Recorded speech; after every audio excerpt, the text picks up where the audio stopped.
Hi viewers, welcome to our channel. ప్రస్తుతం మనతో పాటు దాము బాలాజీ గారు సీనియర్ జర్నలిస్ట్ ఉన్నారు. వారితో ఒకసారి మాట్లాడదాం. సార్ నమస్కారం సార్. నమస్తే. సార్ పోసాని చుట్టూ కేసులో ఉచ్చైతే బిగుస్తూ ఉంది సార్. ఆల్రెడీ మనం చూసాం, రాజంపేట నుంచి నరసరావుపేటకు తరలించారు. ఇప్పుడు మళ్ళీ కర్నూలుకు తరలించారని పీటీ వారెంట్ వేశారు. దీని తర్వాత ఇంకొన్ని కేసులు కూడా నమోదయ్యాయి. అయితే ఈ విధంగా తిప్పే కార్యక్రమం అయితే నడుస్తూ ఉంది. అయితే ఈ నేపథ్యంలో ఆయన కూడా ఇవన్నిటిని కూడా క్వాష్ చేయాలని చెప్పేసి హైకోర్టుకు అయితే వెళ్లారు. మరి క్వాష్ చేసే అవకాశం ఏమన్నా ఉందా, లేకుంటే ఈ విధంగానే వేధింపులకు గురయ్యే అవకాశం అయితే ఉందా సార్? మీరేం చెప్తారు ఇది సంబంధించి?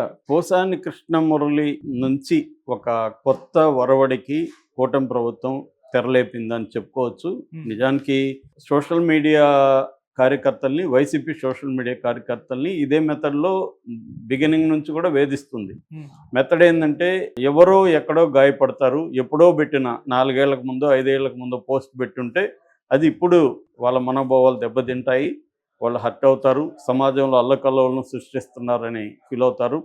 రెండోది, ఎవరినో తిట్టుంటే, ఎక్స్ని తిట్టుంటే వై ఫీల్ అవుతాడు, వైకి సంబంధమే ఉండదు, ఆయన ఫీల్ అవుతాడు, ఎక్కడో కేసు పెడతాడు, ఇమీడియట్గా పోలీసులు వస్తారు. కంప్లైంట్లో ఒకటి ఉంటుంది, సెక్షన్లు వేరే పెడతాడు. కంప్లైంట్లో ఉండే నేరానికి సంబంధించి సెక్షన్లు పెట్టరు. అలాగా ఒక కేసులో అరెస్ట్ అయితే వరుసగా ఇంకొక 4-5 కేసులు పెట్టేయడం, ఒక కేసులో బెయిల్ వస్తే ఇంకొక కేసులో బెయిల్ రాకుండా చూడడం, ఈ టాక్టిక్స్ అనేది తెలుగుదేశం ప్రభుత్వం social media, YCP social media కార్యకర్తలని వేధించడంలో భాగంగా ఈ ప్లాన్ వేసింది. ఈ ప్లాన్ ఏం కొత్తదేం కాదు, ఇది ఎప్పటి నుంచో గతంలో నక్సలైట్ని, పౌరకుల నాయకులను కూడా ఇలాగే చేసేవాళ్ళు. ఒక కేసులో మావోయిస్టులు బెయిల్ వస్తే రెడీగా ఇంకొక కేసులు పెట్టి ఉండేవాళ్ళు. ఇది పాత పద్ధతిని ఇప్పుడు చాలా పకడ్బందీగా అమలు చేస్తున్నారు. ఇది వల్లభనేని వంశీ విషయంలో స్టార్ట్ అయింది, కానీ పోసాని విషయంలో ఎక్కువగా కనబడుతుంది. దీనికి ప్రధాన కారణం మన పవన్ కళ్యాణ్ గట్టిగా పట్టుబట్టాడు, పోసానిని వేధించాలనేది పవన్ కళ్యాణ్ డిసైడ్ అయ్యారని చెప్తున్నారు. ఎందుకంటే పవన్ కళ్యాణ్ని గట్టిగా పోసాని తిట్టాడు, వ్యక్తిగతంగా కూడా చాలా నీచంగా దాడి చేశాడు పోసాని పవన్ కళ్యాణ్ మీద. అందువల్ల ఎవరైనా హర్ట్ అవ్వడంలో పెద్ద విచిత్రమేమి లేదు. పవన్ కళ్యాణ్ స్థానంలో ఎవరున్నా హర్ట్ అవుతారు. ఎందుకంటే వాళ్ళ భార్యల గురించి, వాళ్ళ పిల్లల గురించి దారుణంగా పోసాని మాట్లాడాడు. సో అందువల్ల ఇప్పుడు పవర్ వచ్చింది కాబట్టి పోసాని రాజకీయాల నుంచి విరమించుకొని క్షమాపణ చెప్పి బయటకు వెళ్ళినా కూడా వీళ్ళు వదిలిపెట్టదలుచుకోలేదు, ముఖ్యంగా పవన్ కళ్యాణ్. అందుకని పోసాన్ని ఏం చేస్తున్నారంటే, ఎప్పుడు మిగతా వాళ్ళ మీద, పెద్ద స్థాయి నాయకుల మీద ఎవరి మీద పెట్టని స్థాయిలో ఇప్పుడు పెడుతున్నాడు.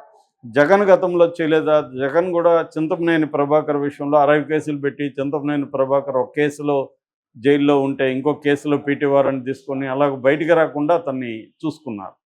జగన్ ప్రభుత్వం కూడా ఇలాగే వేధించింది. ఇప్పుడు వీళ్ళ వంతు వచ్చింది, వీళ్ళు అదే చేస్తున్నారు. పోసాని కృష్ణమురళి మీద దాదాపు 20కి పైన కేసులు ఉన్నట్టుగా నిన్న చెప్తున్నారు. సో రీసెంట్గా కూడా కొన్ని కేసులు పెట్టారు. మామూలుగా ఆయన అరెస్ట్ చేసిందేమో సంబేవారిపల్లి, అన్నమయ్య జిల్లా, అక్కడ మణి అని జనసేన కార్యకర్త పెట్టిన కేసులో అరెస్ట్ చేశారు. అది ఇప్పుడు రిమాండ్లో ఉన్నాడు ఆయన. రిమాండ్లో ఉన్న టైంలోనే ఆల్రెడీ పల్నాడు జిల్లా నరసరావుపేట పోలీసులు పీటీ వారెంట్ ఇచ్చారు, దానికి జ్యుడిషియల్ కస్టడీ ఇచ్చారు, రిమాండ్ ఇచ్చారు కోర్టు. దాని తర్వాత అనంతపురం జిల్లా వాళ్ళు కూడా వేశారు. మళ్ళీ కర్నూలులో నిన్న ఆయనకి మొన్న 2 రోజుల ముందు కర్నూలులో కూడా రిమాండ్ ఇస్తే, పోసాని నాకు ఇక్కడే ఉంచండి, ఇక్కడ డిస్ట్రిక్ట్ జైల్లో ఉంచండి, నాకు అక్కడ ఇబ్బందులు ఉన్నాయి అని చెప్తే డిస్ట్రిక్ట్ జైల్లో ఉంచారు. కర్నూలు డిస్ట్రిక్ట్ జైల్లో ప్రజెంట్ ఉన్నాడు. ఎందుకంటే సబ్ జైళ్ళల్లో ఏ రకమైన సౌకర్యాలు ఉండవు, మెడికల్ ఇది ఉండదు, చాలా నీచంగా ఉంటాయి సబ్ జైల్స్. డిస్ట్రిక్ట్ జైల్స్ కొద్దిగా బెటర్గా ఉంటాయి. అందుకని డిస్ట్రిక్ట్ జైల్లో ఉండడానికి. రెండోది, కర్నూలు సిటీ కాబట్టి ఏదైనా సమస్య వచ్చినా, ఎందుకంటే ఈయన రైల్వే కోడూరు సబ్ జైల్లో ఉన్నాడు, సో ఇప్పుడు కర్నూలులో ఉంచమని అడిగితే కోర్టు కూడా ఆమోదించింది. సో దాని తర్వాత ఇప్పుడు పాతపట్నం, విజయవాడ, మన్యం ఇలాగ అనేక జిల్లాల నుంచి కూడా పీటీ వారెంట్లకు పోలీసులు వరుసగా వేయడం మొదలుపెట్టారు. At the same time Sambepalli పోలీసులు కస్టడీకి అడుగుతున్నారు. సో ఇదో విచిత్రమైంది. ఈయన తిట్టిన తిట్లకి కేసులు పెట్టాల్సింది ఖచ్చితంగా, కానీ ఏ సెక్షన్లు పెట్టాలి అవి వదిలేసి ఈయన మీద 111 పెట్టారు. 111 BNS భారతీయ న్యాయ సంహిత 111 ఏం చెప్తుందంటే, ఆర్గనైజ్డ్ క్రైమ్ సిండికేట్ మెంబరు, లేకపోతే ఆర్గనైజ్డ్ క్రైమ్ సిండికేట్కి ఆశ్రయం ఇచ్చారు, లేదా ఆర్గనైజ్డ్ క్రైమ్ సిండికేట్ వల్ల వచ్చిన డబ్బుల్ని ఈయన తీసుకున్నాడు. ఈ 3 క్లాజులు ఈ సెక్షన్లో ఉంటాయి. ఈ 3 నేరాలు చేస్తే ఈ సెక్షన్ కింద కేసు పెట్టాలి. పోసాని ఈ 3 నేరాలు ఏం చేశాడు అందరికీ తెలుసు. అట్లాగే కంప్లైంట్లో కూడా ఏం లేవు, అతను ఇచ్చిన మనీ ఇచ్చిన కంప్లైంట్లో కూడా. ఇదే నిన్న కోర్టులో, హైకోర్టు వేరే కేసులో హైకోర్టు గట్టిగానే ప్రశ్నించింది పోలీసుల్ని. మీరెందుకు కంప్లైంట్లో లేని సెక్షన్లు పెడుతున్నారు? అలాగ పెట్టినప్పుడు మ్యాజిస్ట్రేట్లు యాంత్రికంగా, మెకానికల్గా వాళ్ళకి రిమాండ్ ఎందుకు ఇస్తున్నారు అని హైకోర్టు కూడా అడిగింది. సో ఈ నేపథ్యంలో పోసాని కృష్ణమురళి హైకోర్టులో ఒక పిటిషన్ వేశాడు నిన్న. అది ఈరోజు విచారణకు వస్తుంది. ఆ పిటిషన్ ఏంటంటే, నా మీద తప్పుడు సెక్షన్లు పెడుతున్నారు అని చెప్పి ఆయన వేశాడు. ఈ సెక్షన్లు తప్పుడు కాబట్టి మిగతా సెక్షన్లు 7 ఏళ్ల కంటే తక్కువే జైలు ఉంటుంది కాబట్టి అరెస్టు చెల్లదని చెప్పండి, నన్ను అరెస్ట్ చేయొద్దని చెప్పండి, మిగతా పీటీ వారెంట్లు వచ్చినా కూడా మేజిస్ట్రేట్లు వాళ్ళు రిమాండ్కి ఇవ్వద్దని చెప్పండి, నేను విచారణకి హాజరవుతాను. నాకు పార్టీ 1A నోటీసులు అంటే సిఆర్పిసి పార్టీ 1 ఇప్పుడు 35(3) BNSS భారతీయ నాగరిక సురక్షా సంహిత. సో దాని కింద, ఆ సెక్షన్ కింద నాకు నోటీసులు ఇస్తే నేను విచారణకు హాజరవుతాను అనేది ఆయన అడిగాడు. ఆయన అడగడంలో న్యాయం ఉంది ఖచ్చితంగా. ఎందుకంటే తప్పుడు సెక్షన్లు, ఇతను నేరం చేశాడు అనే దానికి ఒక ఆధారం ఉండొచ్చు. కానీ ఏ నేరం చేశాడో ఆ సెక్షన్లు పెట్టకుండా బెయిల్ రాకుండా ఉండాలని నాన్ బెయిలబుల్ అండ్ కాగ్నిజెంట్ ఏవైతే ఉన్నాయో నేరాలు, దాంట్లో పెట్టేయడం అనేది ఈ ప్రభుత్వం ఎన్నుకుంటున్న ఒక ప్లాన్. సో ఇది అన్ని ప్రభుత్వాలు చేస్తాయి. ఇప్పుడు ఈ ప్రభుత్వం పెద్ద ఎత్తున ఆర్గనైజ్డ్గా చేస్తుంది. దీన్ని ఎదుర్కోవడంలో జగన్ కూడా ఫెయిల్ అవుతున్నాడు.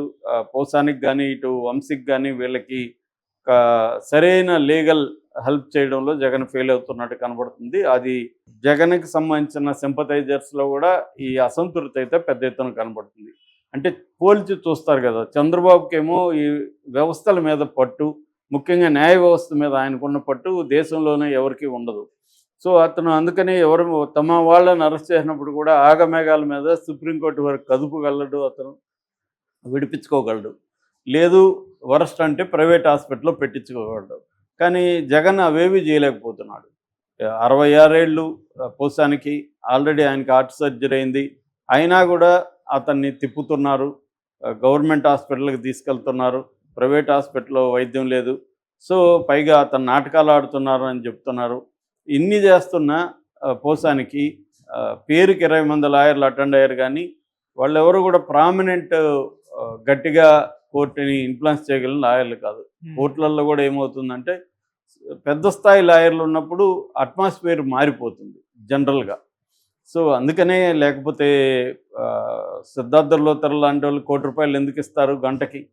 ఎందుకు ఇస్తారంటే వాళ్ళు ఉండడం వల్ల జడ్జెస్ కూడా కొద్దిగా జాగ్రత్తగా ఉంటారు పెద్ద లాయర్లు మాట్లాడినప్పుడు. ఈవెన్ మన ఉండవల్లి అరుణ్ కుమార్ కూడా అదే అన్నాడు కదా, నేను వాళ్ళేమో ఇంగ్లాండ్లో చదువుకొని వస్తారు, వాళ్ళ ఇంగ్లీష్ వేరు, వాళ్ళ వ్యవహారం వేరు, అలాంటి వాళ్ళతో నేను ఎలా ఢీకొనగలను, రామోజీరావు వాళ్ళని దించుతానన్నాడు. రామోజీ అయినా, చంద్రబాబు అయినా, జగన్ అయినా తమ కేసులకు వచ్చేసరికి పెద్ద లాయర్లను దించుతారు. చంద్రబాబు ఏమో తన మనుషుల్ని కాపాడుకోవడానికి కూడా పెద్ద లాయర్లనే దించుతాడు.